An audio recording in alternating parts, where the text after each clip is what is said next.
Barangay Chairman sa bayan ng Santo Domingo patay matapos pagbabarilin sa isang sabungan sa Magsingal, Ilocos Sur. Nakatutok, Ivy Hernando.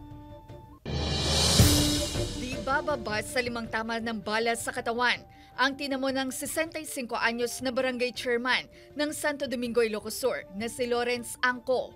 Pinagbabaril siya ng mga hindi patukoy na suspect sa harap ng sabungan sa Magsingal, Ilocos Sur. Dinala pa sa paggamutan ng biktima pero hindi na umabot ng buhay. Majority o 6 dito sa harap, tapos 3 dito sa side, including sa binti, tapos isa sa likod. Sa investigasyon ng Magsingal Police, mga basyo na kalibre 45 baril ang nakuha sa crime scene at lumalabas na inabangan ng riding criminals ang biktima sa labas ng Cockpit Arena. Itong biktima natin, hihintayin niya yung sweldo niya bilang sentensyador doon sa sabungan.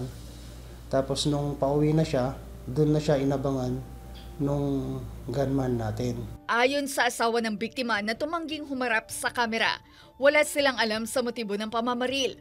Wala rin daw nababanggit ang biktima na problema o banta sa buhay. Ayon sa PNP, malinis ang record ng punong barangay. Unopposed din siya sa nagdaang eleksyon.